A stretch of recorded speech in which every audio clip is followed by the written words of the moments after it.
Aujourd'hui, nous brisons les chaînes du contrôle numérique. J'affirme avec une fierté inébranlable que l'empire des télécommunications de notre nation, construit de nos propres mains, relie 22 millions d'âmes à un avenir qui nous appartient. Imaginez une petite nation enclavée au cœur de l'Afrique, un pays que le monde avait jugé trop pauvre et trop isolé pour montrer la voie. Puis, en un instant palpitant, tout bascule. Par une brûlante matinée d'août à Ouagadougou, le capitaine Ibrahim Traoré, visionnaire de 36 ans, s'avance et marque l'histoire d'une annonce foudroyante en seulement 15 minutes. Le Burkina Faso dévoile Faso Télécom, un empire télécom souverain, né sur son propre sol, imaginé et bâti par des Africains pour des Africains, connectant 22 millions de personnes sans la moindre attache étrangère. Ce n'est pas qu'une affaire d'Internet ou de câbles. Il s'agit d'arracher les chaînes de la colonisation numérique et de prouver que l'Afrique peut écrire sa propre destinée. Le soleil écrasait la capitale vibrante du Burkina Faso par cette matinée d'août de l'an 2025. La chaleur et la tension emplissaient l'air. Dans une salle bondée, les journalistes serraient leurs carnets, les ingénieurs locaux frémissaient d'excitation nerveuse et les agents de sécurité demeuraient droits sous le soleil implacable du Sahel. Depuis des semaines, la rumeur courait sur un projet secret, quelque chose d'immense, d'inédit. Personne n'était prêt à ce qui allait survenir. C'est alors que le capitaine Ibrahim Traoré, jeune leader âgé de seulement 36 ans, s'est avancé. Sans effet de manche ni discours interminable, il a en 15 minutes nettes et vibrantes lâché une bombe qui a secoué la planète entière. Le Burkina Faso avait bâti Faso Télécom, un réseau télécom entièrement souverain, conçu, financé et piloté par son propre peuple. Ce jour-là, il ne s'agissait pas simplement d'une conférence de presse, mais d'une révolution. Des décennies durant, le monde avait rayé l'Afrique de la carte, prétendant qu'un pays enclavé et pauvre comme le Burkina Faso ne pourrait jamais se libérer du joug étranger. On disait qu'il lui manquait l'argent, la technologie, le savoir-faire. Mais Traoré n'a ni argumenté ni supplié quiconque, il a prouvé le contraire sous les yeux du monde entier. Faso Télécom n'était ni un rêve lointain, ni un plan bancal. C'était du concret, vibrant, reliant 92% des 22 millions de citoyens du pays. Des marchés bouillonnants de Ouagadougou jusqu'au village reculé près de Gorom-Gorom, le Burkina Faso pouvait enfin porter sa propre voix. Sentez-vous le poids de cet instant? Si ce récit vous donne des frissons, dites-nous d'où vous l'écoutez. Voyons jusqu'où cette histoire se propage. Mais comment un pays parvient-il à réaliser un exploit d'une telle ampleur? Entrons dans le détail, car c'est ici que tout devient saisissant. Faso Télécom n'est pas un simple réseau. C'est une œuvre magistrale façonnée par les mains burkinabais. Imaginez 4200 km de fibres optiques traversant déserts, collines et terrains escarpés. Ces câbles ne viennent pas d'usines high-tech d'Europe ou d'Asie. Ils ont été posés par des travailleurs locaux connaissant chaque courbe de la Terre comme leur propre cœur. Ajoutez à cela 65 stations satellites, non importées de chaînes étrangères, mais construites ici même au Burkina Faso, projetant leurs signaux jusque dans les recoins les plus lointains du pays. Les chiffres donnent le vertige. Ce réseau couvre 92% du territoire, des artères animées des villes aux hameaux silencieux du désert. Mais ce n'est pas seulement une question de connexion. Il s'agit de donner à chacun une voix, un lien, une chance d'être entendu. Voici la révélation qui va vous couper le souffle. Tout ce projet a coûté 1,2 milliard de dollars américains. Et le Burkina Faso n'a pas contracté le moindre centime auprès du Fonds monétaire international, de la Banque mondiale, ni des banques européennes. Le financement est venu du pays même. Comment? En reprenant possession de sa propre richesse. L'argent jadis englouti dans le paiement de troupes étrangères ou envolé dans des accords miniers injustes a été redirigé. Les redevances aurifères, qui auparavant enrichissaient des intérêts étrangers, ont servi à bâtir câbles, tours et espoirs. Voilà ce qui arrive lorsqu'un peuple décide de miser sur lui-même. Ne sentez-vous pas l'élan irrésistible de vous lever et d'applaudir? Mais qui donc a rendu cela possible? Ce n'est pas un géant célèbre de la tech, ni des consultants étrangers aux honoraires astronomiques. Faso Télécom a vu le jour grâce à 647 ingénieurs et techniciens burkinabais, la grande majorité ayant moins de 35 ans. Ce sont les fils et les filles du Burkina Faso, des jeunes formés à Ouagadougou et installés à Koudougou. Ils n'affichaient pas de prestigieux diplômes de Paris ou de la Silicon Valley. Leur véritable force résidait ailleurs, du courage, de l'ingéniosité et une passion ardente pour leur pays. Au lieu de suivre un modèle importé, ils ont inventé le leur, en façonnant un réseau fait sur mesure pour le Burkina Faso, tel un costume taillé à la perfection. Imaginez un instant, des câbles fabriqués dans des usines locales, des pylônes pensés pour résister à la chaleur saharienne, des logiciels conçus pour affronter les tempêtes de poussière et les réseaux électriques instables. Ces jeunes bâtisseurs ont même érigé un centre de données de niveau 4 à Koudougou, capable de gérer 2 500 000 connexions simultanément. Ce centre a passé haut la main des tests de résistance contre les cyberattaques, les coupures d'électricité et les intempéries déchaînées, tout en affichant une disponibilité de 99,8%. Ce n'est pas seulement de l'ingénierie, c'est un véritable élan collectif. Ils ont conçu des systèmes de refroidissement à évaporation à partir de matériaux locaux, développé des algorithmes de répartition adaptés au climat sahélien et rédigé des protocoles d'urgence en More, Fulfulde et Doula. Ces jeunes ont prouvé au monde entier que l'Afrique n'a pas besoin de l'extérieur pour trouver ses solutions. Il lui suffit d'une opportunité pour briller. Qu'en pensez-vous de cette génération qui ose prendre les devants? Partagez vos impressions et rendons hommage à ces étoiles montantes comme il se doit. Trop longtemps, le système télécom burkinabé était sous la coupe d'intérêts étrangers, principalement une société française nommée Telaza. Elle empochait des milliards alors que le pays peinait à financer ses hôpitaux. Les données étaient stockées à Paris, le trafic Internet transitait par des serveurs européens et les tarifs étaient fixés en devises étrangères. Pire encore, lors des manifestations de 2021, des provinces entières furent privées d'Internet parce qu'un cadre à Marseille avait appuyé sur un interrupteur. Imaginez la frustration. Des hôpitaux incapables de commander du matériel, des familles coupées les unes des autres, des voix muselées, tout cela parce qu'une entreprise étrangère détenait le pouvoir. Le capitaine Traoré a dit stop. En seulement 14 mois, à partir de mars 2024, le Burkina Faso a bâti son propre réseau, de la première à la dernière pierre. Ils ont posé 4200 km de câbles, dressé 211 tours relais en acier national et installé 65 liaisons satellitaires avec des logiciels développés à Ouarghaï. Ils ont aussi créé des plateformes mobiles codées par de jeunes diplômés de l'Institut Phasotech, une école ouverte depuis à peine 16 mois. Ce n'était pas seulement la construction d'un réseau, mais une reconquête de la souveraineté. Désormais, chaque appel, chaque texto, chaque fichier reste sur le sol burkinabé. Aucune entreprise étrangère ne pourra plus jamais les déconnecter. À Koudougou, le centre de données fonctionne sous logiciel libre, audité et entretenu par des codeurs de moins de 30 ans. N'est-ce pas là une victoire brandie comme un point levé? Le capitaine Ibrahim Traoré n'est pas un président ordinaire. À 36 ans, il incarne la jeunesse, l'audace et la détermination. Ce jour où il s'est tenu, calme, devant la salle à Ouagadougou, il n'a ni crié ni gesticulé. Sa voix posée mais habitée d'une flamme discrète faisait résonner chaque fait comme un coup de tonnerre. Notre voix ne quittera plus ce continent avant d'atteindre notre voisin, a-t-il lancé. Ces mots ont frappé comme un marteau. Durant 27 ans, le système télécom du Burkina Faso a été dirigé par des étrangers plus soucieux de profit que du peuple. Traoré a renversé la situation en un discours inoubliable.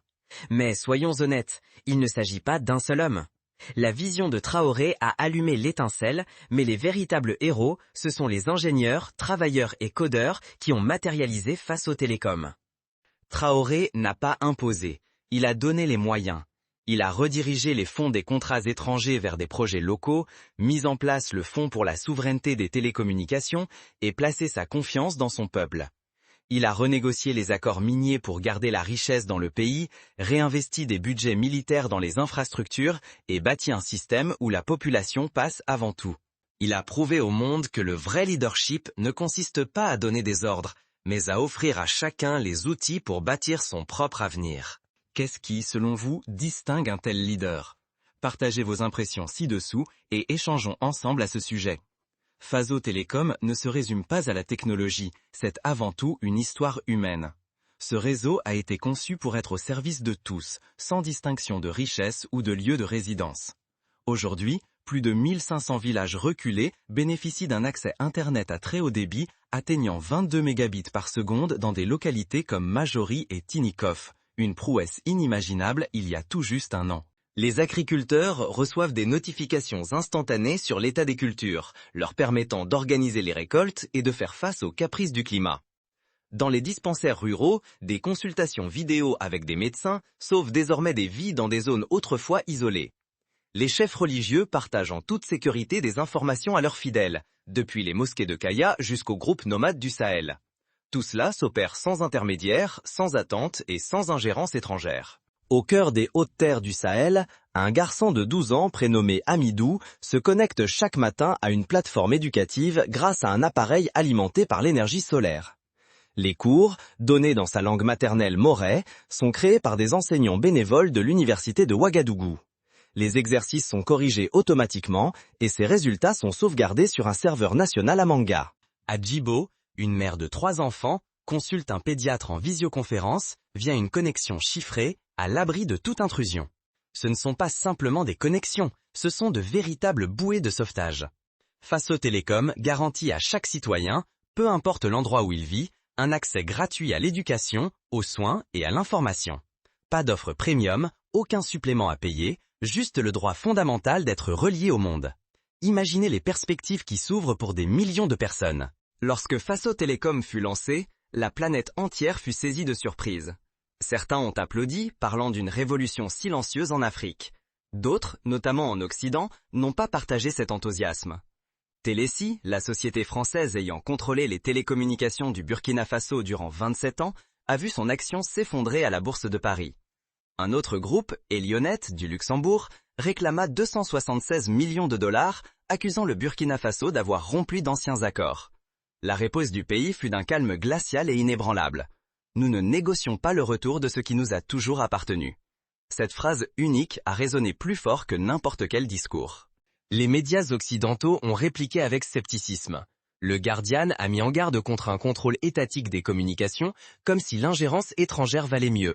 CNN s'est demandé si Faso Télécom ne servirait pas à étouffer la contestation, tout en omettant que des entreprises étrangères avaient déjà plongé des provinces entières dans le silence en 2021. The Economist a posé la question. Le Burkina Faso mérite-t-il la confiance pour gérer ses propres données? Mais renversons la question. Qui faisait confiance à Télési qui entreposait les données africaines à Paris? Qui leur faisait confiance quand ils coupaient l'accès à Internet lors des manifestations? Faso Télécom n'est pas une affaire de contrôle, c'est une affaire de liberté, celle d'un peuple qui choisit ses propres règles. Avec une sérénité désarmante, Traoré a répondu « Nous ne faisons pas taire les voix, nous nous sommes simplement déconnectés de ceux qui n'ont jamais respecté la nôtre. » Et vous, qu'en pensez-vous? Est-il risqué pour un pays de posséder ses propres données, ou le danger n'est-il pas plus grand quand elles sont aux mains d'étrangers? Partagez votre avis en commentaire. Cette histoire dépasse de loin les câbles, les satellites ou même Faso Télécom. Elle touche au sens profond de l'indépendance. Pendant trop longtemps, on a conseillé aux nations africaines de ne viser que l'essentiel, la nourriture, l'eau, les routes. Mais si l'essentiel aujourd'hui englobait aussi la bande passante, le chiffrement et la souveraineté numérique? Faso Télécom n'est pas un simple réseau. C'est la colonne vertébrale d'un nouveau type de nation, une république forgée autour de l'autonomie et de la fierté. Chaque antenne incarne un avenir possible. Chaque serveur représente un pas vers une Afrique maîtresse de son destin. À Koudougou, un centre de données de niveau 4 vibre au rythme des voix de tout un peuple. Conçu pour supporter 2 500 000 connexions simultanées, il utilise des systèmes de refroidissement issus de matériaux locaux et des logiciels conçus par de jeunes diplômés de l'Institut Fasotech. À Kaya, un imam partage chaque semaine ses enseignements avec les communautés nomades via des forums sécurisés, compressés et archivés avec des métadonnées dans les langues locales. À Manga, les registres de naissance sont désormais numériques, ce qui a réduit la paperasse de 47% en seulement 4 mois. Il ne s'agit pas simplement de progrès technologiques, mais bien de la démonstration éclatante que l'Afrique est capable de forger son propre destin. Lorsqu'un pays maîtrise sa propre transmission, il prend en main le récit de son identité. N'est-ce pas une raison suffisante pour vouloir l'annoncer à tue-tête depuis les toits? Les racines de Faso Télécom plongent profondément dans la terre et sont résolument africaines. La technologie eSIM du réseau est protégée par un algorithme unique conçu par la Division nationale de cryptographie du Burkina Faso. Les services de géolocalisation s'appuient sur des satellites nationaux mis en orbite en juin 2025, tandis que la télémétrie au sol relève de la brigade sahélienne des télécommunications, composée d'anciens étudiants en ingénierie formés à la gestion d'infrastructures de niveau militaire. Chaque donnée, qu'il s'agisse d'un simple message ou d'un dossier médical, demeure au Burkina Faso. Aucun nuage étranger ne détient les clés, aucune information ne transite à l'étranger pour y être stockée, même temporairement. Voilà la souveraineté numérique à l'œuvre. Le logiciel qui propulse Faso Telecom est entièrement ouvert, écrit en mouré et en fulfulde, contrôlé par des codeurs locaux et entretenu par une équipe de moins de 30 ans. Les systèmes d'exploitation s'appuient sur un protocole OpenStack adapté aux besoins du Burkina Faso par 3 diplômés de la toute première promotion de Fasotech. L'Institut, inauguré à peine l'année dernière, forme désormais plus de 3000 étudiants dans les domaines des télécommunications, de la cybersécurité et de la microélectronique. Pas de bourse venue de Paris, pas de manuel importé de Boston. Seulement des supports locaux accrédités par le Conseil national burkinabé pour la souveraineté technologique. Dans un monde où l'on prétendait que les nations africaines devaient se former à l'étranger, Faso Telecom démontre qu'il suffisait de disposer des bons outils. Qu'évoque pour vous une telle innovation née sur le sol natal? Le succès du Burkina Faso provoque une onde de choc sur tout le continent, attentif à cette réussite. Au Malawi et en Sierra Leone, les législateurs décortiquent le modèle de Faso Telecom et rédigent déjà des lois pour s'en inspirer. À Kinshasa, les étudiants en technologie de l'information étudient l'architecture de son réseau pour leur mémoire. À Addis Abeba, l'Union africaine a discrètement sollicité une démonstration privée du moteur de chiffrement par commutation de nœuds de Faso. Au Ghana, certains députés de l'opposition s'interrogent. S'ils y sont parvenus, pourquoi pas nous? Ce n'est pas qu'une victoire nationale, c'est un schéma directeur pour une Afrique prête à s'élever. On évoque déjà l'idée d'étendre le signal de Faso Telecom vers le Mali et le Niger, non par expansionnisme, mais au nom de l'unité continentale. Le Burkina Faso prouve que les nations africaines peuvent unir leurs forces, bâtir des réseaux à leur image, dans leur langue, selon leurs aspirations. Plus de 91% des composants de Faso Telecom sont fabriqués localement ou proviennent de partenariats sud-sud, démontrant que l'Afrique peut compter sur ses propres ressources. En juillet 2025, Faso Telecom fonctionnait sans la moindre dépendance matérielle étrangère, un exploit que même certains membres du G20 n'ont jamais réussi. Ce n'est pas de la reproduction, c'est une dynamique. Que pensez-vous que les autres pays d'Afrique puissent en retirer? Partagez votre avis et continuons la discussion. Faso Telecom, ce n'est pas simplement un réseau. C'est une promesse. Celle qu'il n'est nul besoin d'attendre une permission pour voir l'Afrique s'imposer. Celle que la jeunesse, quand on lui fait confiance, peut transformer la donne. Celle qu'un continent longtemps ignoré peut désormais prendre la tête du mouvement. Le capitaine Traoré et son équipe n'ont pas seulement bâti un système de télécommunication, ils ont bâti un espoir. Ils ont montré qu'un petit pays enclavé, au produit intérieur brut inférieur à 18 milliards, pouvait déjouer les sceptiques, surpasser les critiques et éclipser les détracteurs. Ceci est une histoire pour chaque ville africaine où les routeurs clignotent sans contrôle, pour chaque village où les données circulent sans consentement. C'est la vision d'un futur où la technologie ne s'importe plus, mais se façonne sur place, où l'indépendance commence non pas aux frontières, mais par les modems. Faso Telecom prouve que l'Afrique est prête, non seulement à rattraper le monde, mais à ouvrir la voie. À Tito, l'Internet arrive désormais grâce à des relais alimentés par le vent, et les écoliers étudient sous des auvents métalliques qui protègent leurs appareils de la chaleur. Ils ignorent qui a conçu Google, mais savent très bien qui a bâti FasoLearn. Lorsque le langage, le protocole et l'intention se rejoignent, les systèmes commencent à penser comme leur peuple. Face à Faso Telecom, la réaction mondiale n'a pas tardé, révélant des opinions aussi rapides que partagées. Les ambassades occidentales ont discrètement renforcé la présence de leurs attachés en cybersécurité à travers tout le Sahel, non pas à cause de la violence, mais en raison d'une intuition stratégique. Et si les données stockées à Ouagadougou étaient cryptées à un point tel que même Bruxelles ne pourrait y accéder? Que se passerait-il si, dans un village de Tapoa, on pouvait diffuser en direct sans jamais traverser d'axe de surveillance? Les grandes entreprises internationales impliquées dans les infrastructures cloud africaines réévaluent anxieusement leur exposition. L'ancienne idée que l'Afrique représentait un terrain ouvert, malléable et à faible risque s'effrite rapidement. Dans le même temps, le Burkina Faso façonne une nouvelle génération de diplomates du numérique, capables de naviguer aussi bien dans le code que dans les arcanes politiques. La toute première promotion de 42 étudiants issus de Fasotech s'apprête à collaborer avec les gouvernements de la région pour imaginer leur propre modèle de télécommunication. La maîtrise des infrastructures n'est pas uniquement une question technique, elle est aussi mentale. Faso Télécom n'impose ni palier tarifaire ni offre premium, chacun bénéficie d'un accès égalitaire. Les secteurs de l'éducation, de la santé et de l'agriculture profitent d'une bande passante sans restriction. Le tout premier clic d'un enfant ne mène pas vers une application étrangère, mais dans une salle de classe locale.